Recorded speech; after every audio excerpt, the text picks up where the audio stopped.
Good afternoon, Excellencies, ladies and gentlemen. The first meeting of the Economic and Social Council at its organizational session of 2012 is called to order.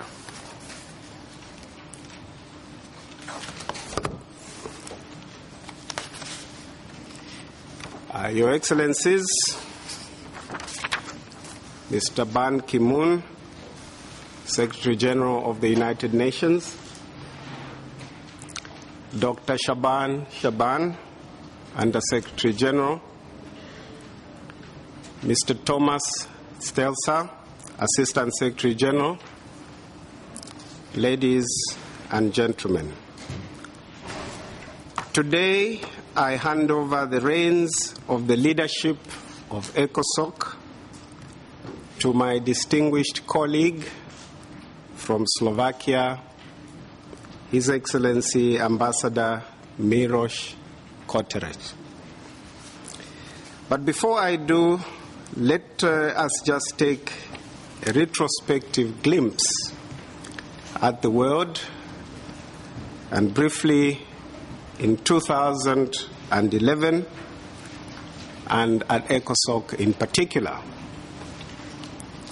I will start with the world. At the start of the year, mass uprisings swept across North Africa and the Middle East.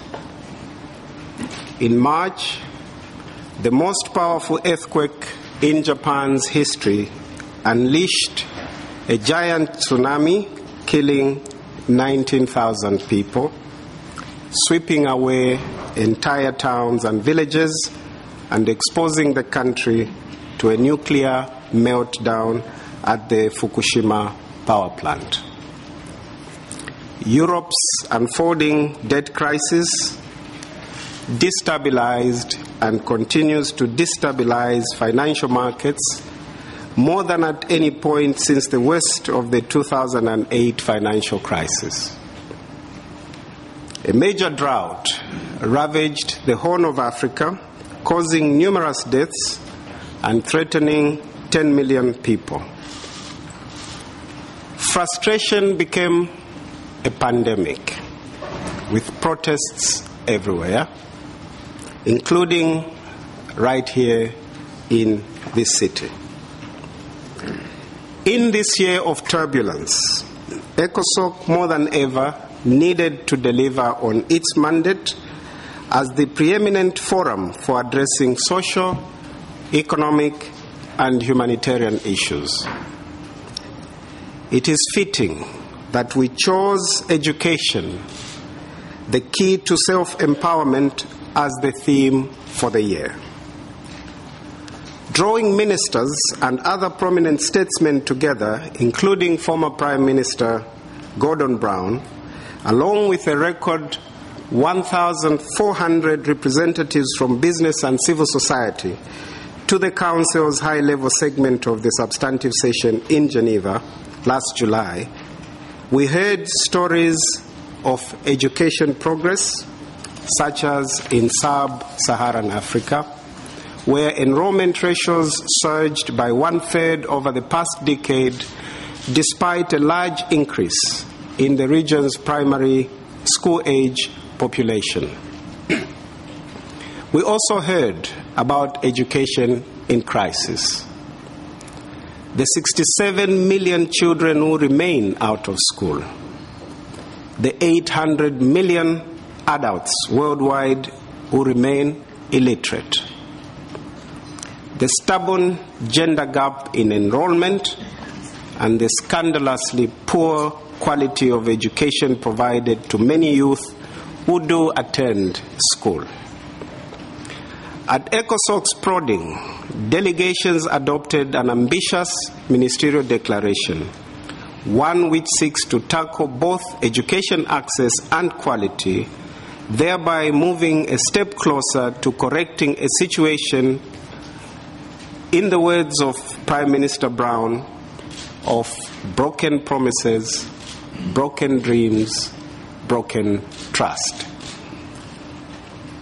Education may have been front and center throughout the Council's annual ministerial review and national voluntary presentations, but the substantive session took on far more still.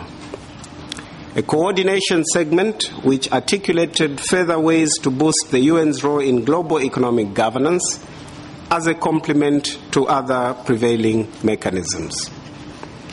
An operational activities segment paving the way for this year's General Assembly quadrennial comprehensive policy review. A humanitarian affairs segment which showed ECOSOC at its best, sounding the alarm on the spiraling food crisis in the Horn of Africa and on the many challenges facing the young South Sudan. A general segment which saw progress in the Council's and Peacebuilding Commission's persistent efforts to improve ties. Another type of nation building was on the agenda too, as ECOSOC kept the spotlight shining on earthquake-ravaged Haiti via its ad hoc advisory group. And finally, Geneva offered a splendid opportunity for me to meet with numerous UN agency heads outside the formal confines of our ECOSOC meetings, where we explored ways to strengthen ECOSOC's relationship with UN partners. Beyond the substantive session, we saw ECOSOC use its weight and privilege and prestige to support last February's Philanthropy in Education event. In June, ECOSOC and the PBC held a critical joint meeting on South Sudan, which was attended by the Vice President of South Sudan. Other highlights of our work in 2011 included 2 first-ever joint ECOSOC and Second Committee meetings on job creation and the ongoing world economic and financial crisis. We held extensive dialogue with the Bretton Woods institutions throughout the year. Among these, a meeting in Washington, D.C. between the ECOSOC Bureau and the executive boards of IMF and World Bank, a meeting in New York between member states and the executive directors of the World Bank, IMF, UNCTAD, and WTO, my address on behalf of ECOSOC to the annual spring meetings of the IMF and World Bank, and my participation in Washington, D.C. in the autumn meeting of their Development Committee. We ended the year with a forward-looking cybersecurity and development event in December. To highlight what ECOSOC got right in 2011 is not in any way to minimize what it could do better. Far from it. For if the Council is to assume its role on the world stage, a goal we all share, change is essential. ECOSOC must be relevant and must be seen to be so by all stakeholders. We tried our best in 2011 to publicize ECOSOC's work with a wealth of initiatives, including a month-long web-based forum on education challenges, a revamped Facebook page, effective Twitter and YouTube campaigns, a well-received innovation fair in Geneva, and our new ECOSOC e-book, freely available anywhere with a click of the mouse. Here is a short preview prepared jointly by the Departments of Public Information and General Assembly Affairs and Conference Management. Please have a look.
As you can see, the Secretariat is moving to a paper-smart direction as instructed by the Secretary General. I am pleased, Mr. Secretary General, that ECOSOC is a pioneer in this new approach.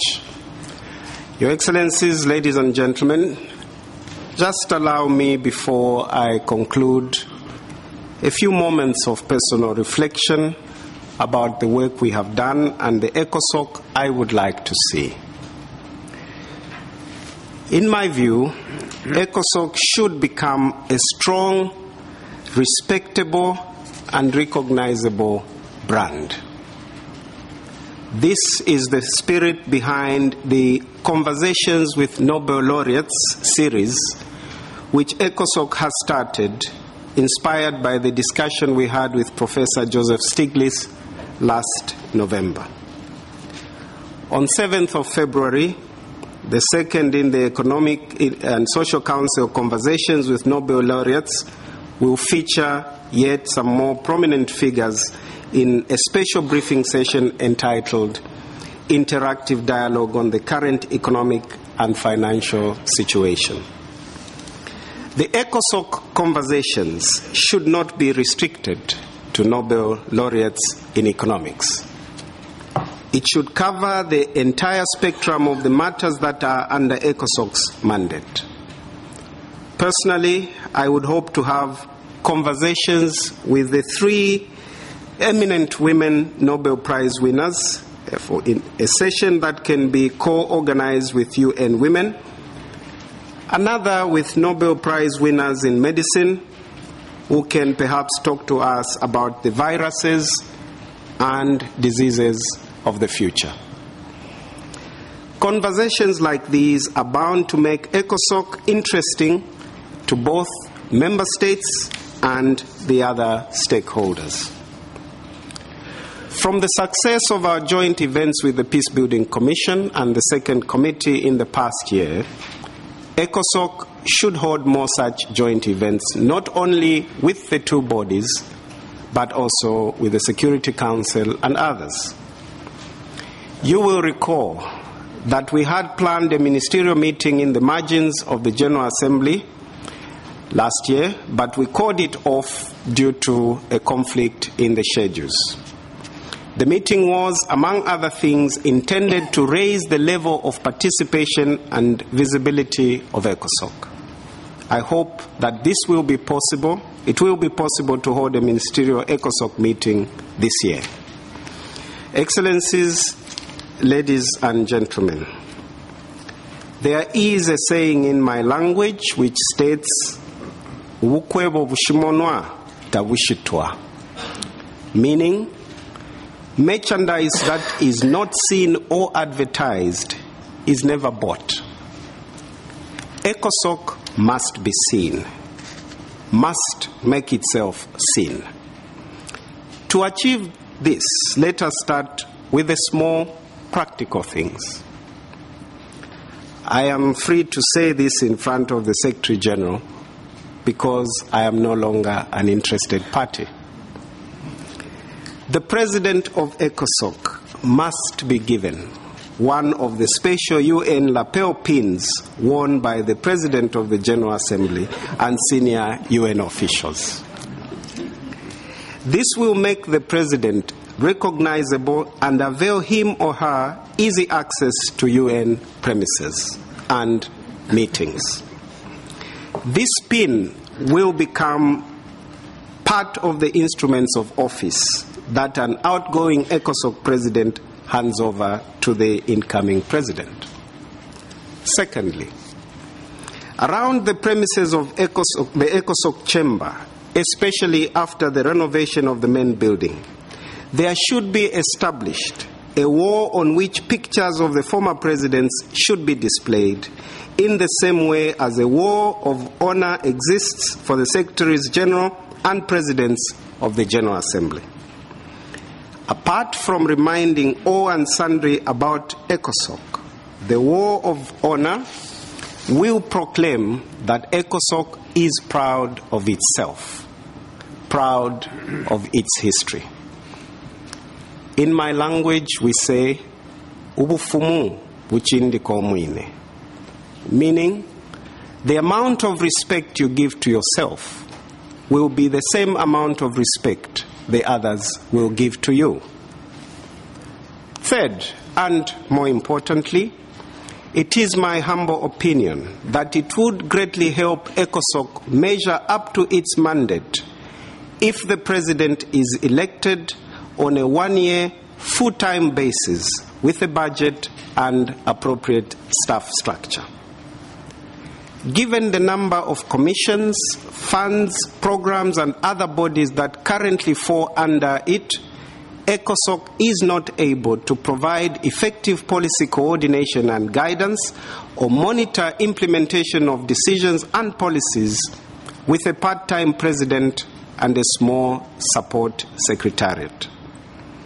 As a result, all the reports we receive from subsidiary bodies are merely given perfunctory rather than full, meaningful consideration.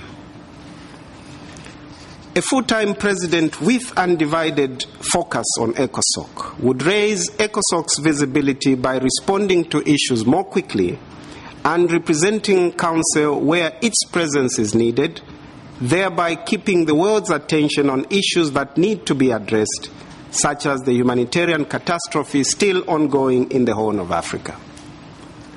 This recommendation is, in fact, one of those that came out from the retreat of former ECOSOC presidents whose summary report I have already circulated to member states.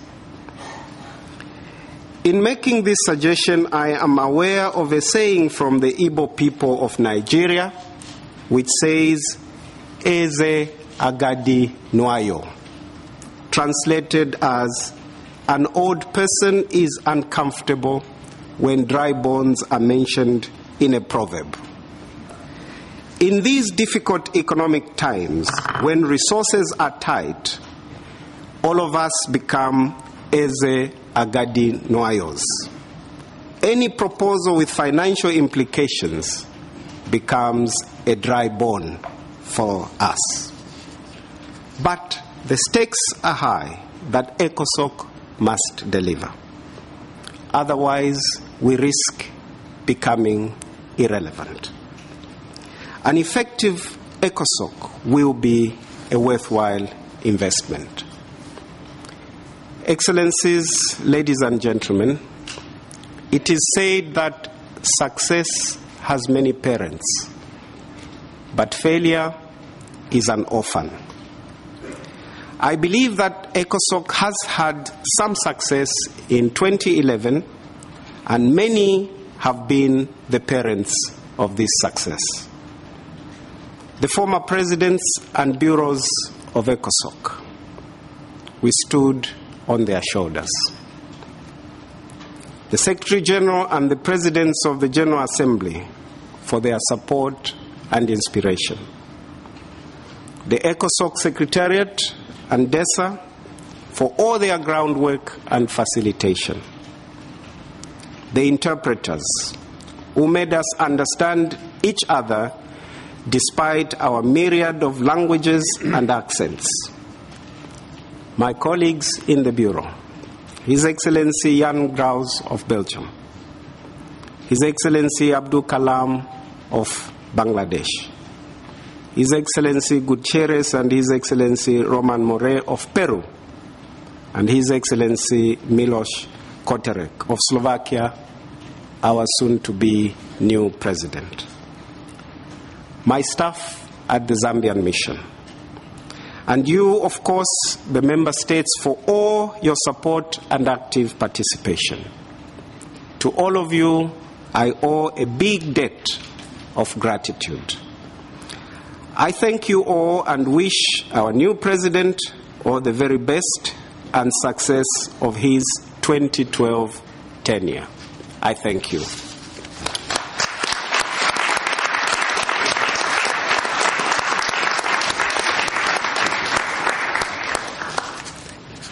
Thank you.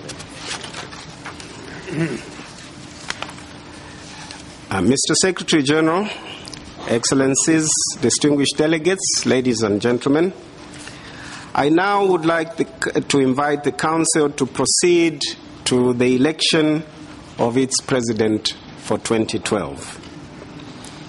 In accordance with Rule 18 of the Rules of Procedure of the Council, regard shall be given in the election of its President to the equitable geographical rotation of this office among regional groups. According to the order of rotation that the Council has been following, the President for 2012 should be the representative of a member of the Eastern European States Group. In this regard, I have been informed by the Chair of the Eastern European States Group that His Excellency Ambassador Miloš Koterec of Slovakia has been nominated by the group for the post of President of the Council for 2012. May I take it that the Council wishes to elect by acclamation His Excellency Ambassador Miloš Koterec, Permanent Representative of the Slovak Republic to the United Nations, as President of the Council for 2012.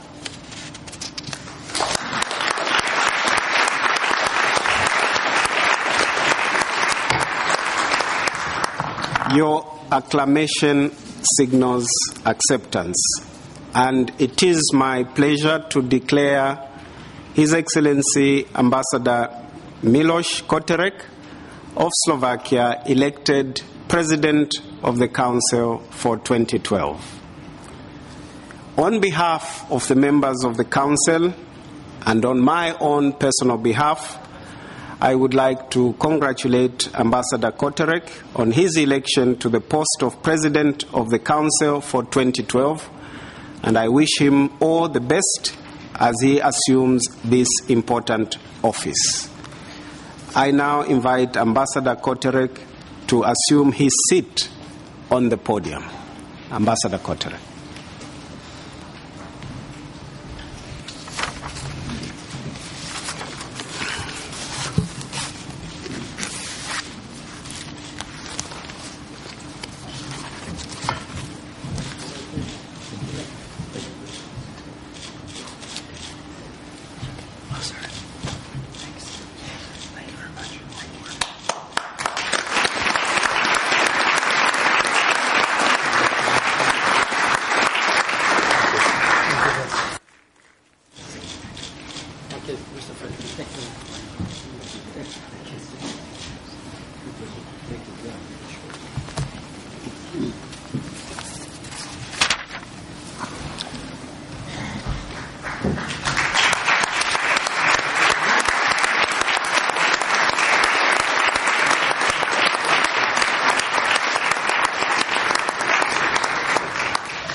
Mr. Secretary General, Excellencies, ladies and gentlemen. First of all, let me welcome you all back to the ECOSOC chamber after the holiday season and wish all of you a truly happy and prosperous new year. It is a great privilege and honor for me to assume this important office today. I am truly humbled by the confidence bestowed upon me and upon my country by the group of Eastern European states that endorsed my candidature, as well as by all the member states in today's elections. Let me also extend my warm welcome to all incoming members of this Council. My special word of appreciation goes to the outgoing members of ECOSOC, my former fellow Bureau members, as well as to the members of the Secretariat, with whom I had such enriching work experience last year. I would like to pay special tribute to my predecessor, Ambassador Kapambwe, for his skillful stewardship of the Council this past year. I particularly welcome the new vision he brought in for ECOSOC, one which aims to strengthen its work and expand its influence. Indeed, setting the global development agenda is a critical step towards this end. Making ECOSOC a truly meaningful organ that has the capacity to make a difference calls for a new approach. This is so especially now, during times of hardened economic uncertainty, that ECOSOC's roles and relevance is ever increasing. Excellencies, distinguished delegates, allow me to share with you a few ideas and observations for our work in the year ahead. Let me start with development cooperation. Here the landscape has changed beyond recognition. Gone is the old binary division where rich nations dispense aid and poor ones receive it. The reasons are many, though progress has much to do with it. Fewer countries are destituted and thus eligible for cheap loans. At the same time, 2/3 of the world's poorest people now live in middle-income countries. Likewise, traditional donors no longer dominate giving. Numerous new emerging donors and private sources have become as important as many donor governments and are particularly innovative. While some nations escape the poverty trap, many more desperately need help. In 2012, ECOSOC must therefore carve out its niche as the forum for frank, free-flowing discourse on development cooperation. Unburdened by the rigidities and entrenched power structures of older bodies, the Council's Development Cooperation Forum is ideally placed for this task. Still, many are unsatisfied with the DCF's infrequent biennial meetings and limited toolkit. Done properly, however, these perceived limitations could turn to strengths of the ECOSOC if the ECOSOC cultivates itself as the place where fresh, game-changing ideas are incubated, new policies established, and global partnerships formed. How is the Council's other recent innovation, its annual ministerial review, faring? Governments remain eager to share their development experiences. This summer, 9 will take the stage to deliver national voluntary presentations. Algeria, Brazil, Ecuador, Kenya, Mauritius, Qatar, Russia, Senegal, and Ukraine. And as ECOSOC expands its menu from jobs in 2012 to science, technology, and culture in 2013, more interest is sure to follow. Despite such success, resting on our laurels is not an opinion. How then can we make the AMR even better? Tweaking the format with, for example, dual presentations might add excitement and stir up debate. Thank you very much. Encouraging more inclusive participation beyond government, such as with academia, foundations, and corporations, also makes sense, as does revamping the current National Voluntary Presentations Analytical Framework to boost the quality and depth of reporting and analysis.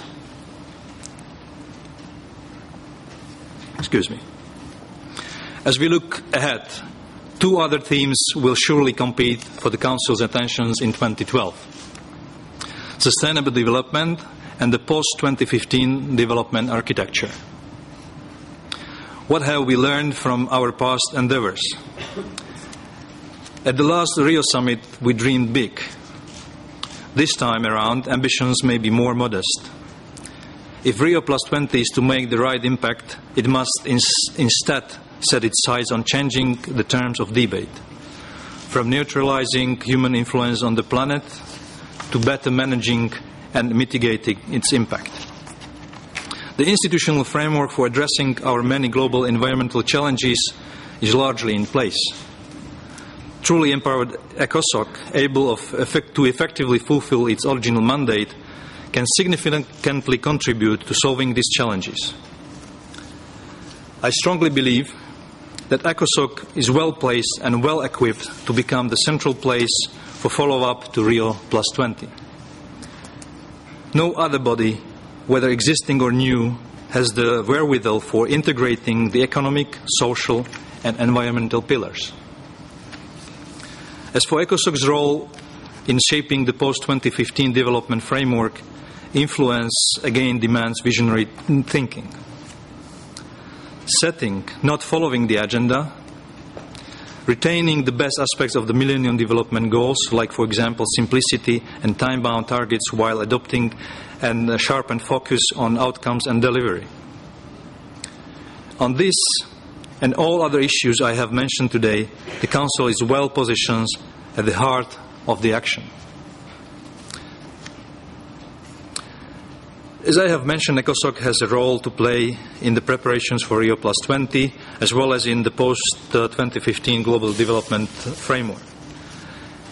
In this interdependent world, we need to fully realize the potential of ECOSOC as its legitimacy, complementarity with other intergovernmental bodies, and its system-wide reach on global scale make it a naturally important actor in system of global governance.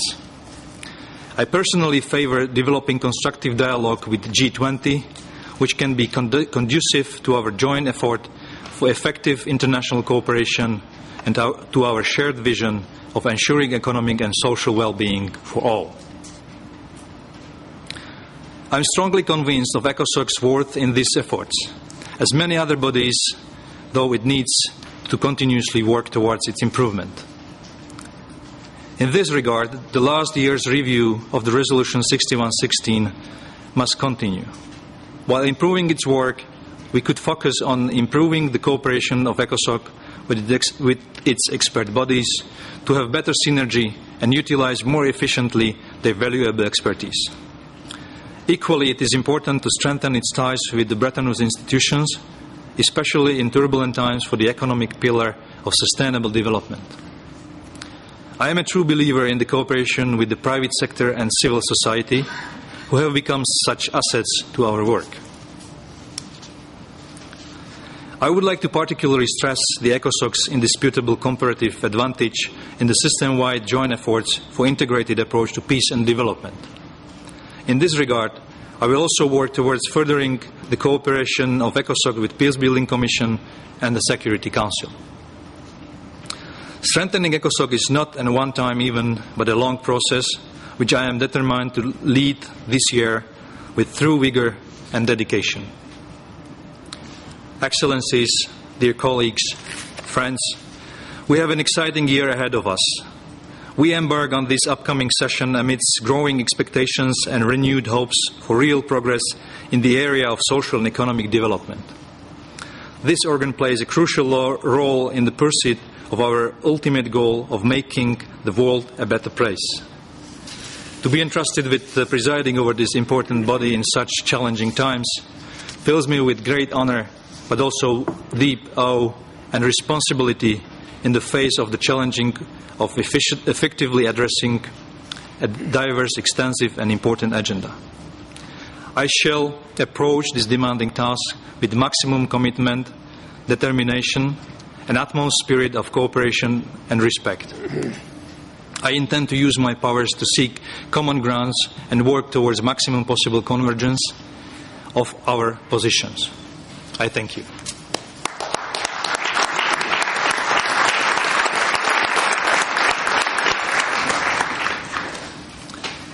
It is now my honor to invite the Secretary General of the United Nations, Mr. Ban Ki-moon, to address the Council. Thank you, Mr. President. Your Excellency Miloš Koterec, President of ECOSOC, Your Excellency Lazarous Kapambwe, former President of ECOSOC, Excellencies, ladies and gentlemen. Let me begin by wishing all of you a very healthy and prosperous new year. I would like to thank Ambassador Kapambwe and the Bureau for ably leading the Council over the past year. I extend my warmest congratulations to you, the new President and incoming Bureau. I'm confident that you will steer this Council successfully in the period ahead. 2012 is an important year for all of us.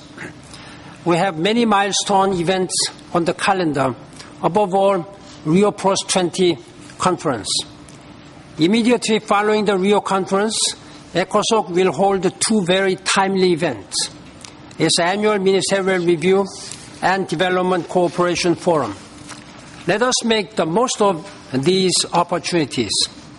Excellencies, at the General Assembly last September, I set out a vision for the next 5 years, a vision of solidarity for an era of austerity and uncertainty. I identified 5 global imperatives to chart the future we want. ECOSOC is instrumental for each one. The first and greatest of these is sustainable development. We must deepen our efforts to achieve the internationally agreed development goals, including the Millennium Development Goals, our main framework for development to 2015. We must intensify our efforts to ensure a successful outcome at Rio. And we also need to reflect on and plan for the post-2015 development agenda, perhaps with a new generation of goals that reflect the sustainability dimension. The Council has a critical role to play on all of these issues, as well as the continuing challenge of climate change. When I came to office 5 years ago, I was determined to raise climate change to the top of the global agenda. We have made significant progress from Bali to Copenhagen to Cancun and now Durban. Looking ahead, we must build on the Durban spirit of cooperation to advance on climate change financing and, in particular, our new initiative, Sustainable Energy for All. The annual Ministerial Review and Development Cooperation Forum can promote wider engagement at all levels and encourage greater accountability for our commitment. The DCF should also have a central place in the development cooperation framework as we take forward the recommendations of the recent high-level forum on aid effectiveness in Busan. A second great opportunity is prevention. To prevent the runaway damage from natural disasters, we must foster a better disaster risk reduction and preparedness. ECOSOC's role in deliberating on humanitarian emergencies as mandated by the General Assembly is therefore important. So too is its a vital coordinating role. A third imperative, building a safer and more secure world. Last year, we were sorely tested around the world. In the Democratic Republic of the Congo, Cote d'Ivoire, Afghanistan, South Sudan, the Middle East, Somalia, and elsewhere. We know that addressing such critical priorities, such as decent work, migration, population pressures, and other issues provides the underpinning for development. ECOSOC's role in promoting global dialogue on economic and social issues in post-conflict countries can help achieve our goals. The fourth big opportunity, supporting nations in transition. Last year's Arab Spring was a wake-up call for the world. The transition from recovery to development is a crucial period for any country. The UN can support nations in transition by working to restore justice and build up public institutions and services. The Council can support such transitions by sharing its experiences in post-conflict peacebuilding, as well as the success of its ad hoc advisory groups with the Peacebuilding Commission. Fifth, we can accelerate our efforts by empowering women and young people. Women are the bedrock of families, communities, and societies. Youth play a vital role in contributing to the process of sustainable development. We must find ways to create decent jobs and wider opportunities for women and young people to participate and thrive at all levels in all contexts. I am encouraged to note that this year's annual ministerial review addresses this theme. Mr. President, Excellencies, ladies and gentlemen, as we seek responses to these extraordinary challenges, we need one thing above all else: solidarity. You can count on the full support of the Secretariat in your work. In that spirit, I wish you a most productive session of the Council in 2012. Thank you.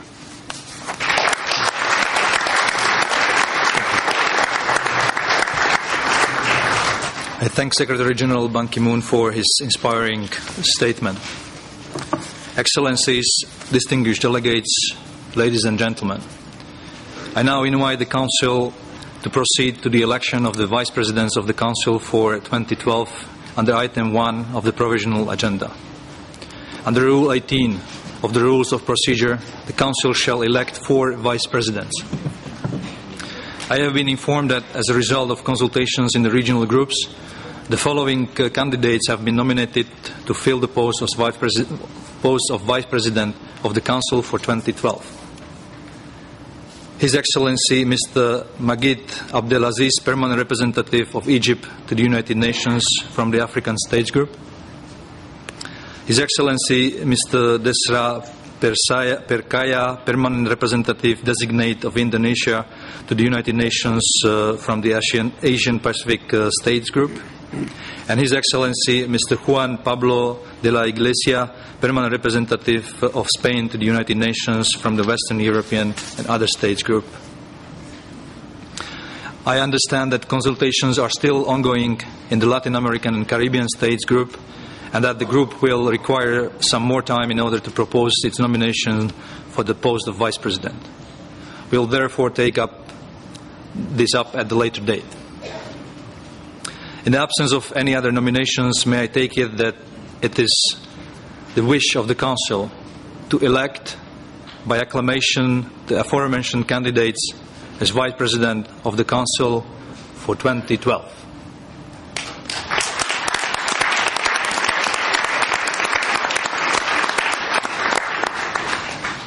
I hear no objection. I therefore declare elected as Vice Presidents of the Council for 2012 His Excellency Mr. Magid Abdelaziz of Egypt from the African States Group. Congratulations. His Excellency Mr. Desra Perkaya of Indonesia from the Asian Pacific States Group. Congratulations. His Excellency Mr. Juan Pablo de la Iglesia of Spain from the Western European and other states group. Congratulations. On behalf of our members of the members of the Council and on my own personal behalf, I look forward to our close collaboration throughout the year with all the Vice Presidents of the Council for 2012.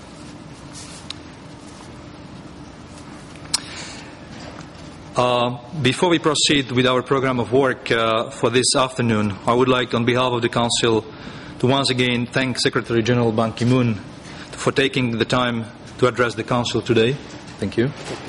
And I would like now briefly suspend the meeting for the Secretary General's departure, and please kindly remain seated. The meeting is suspended. Thank you. Congratulations.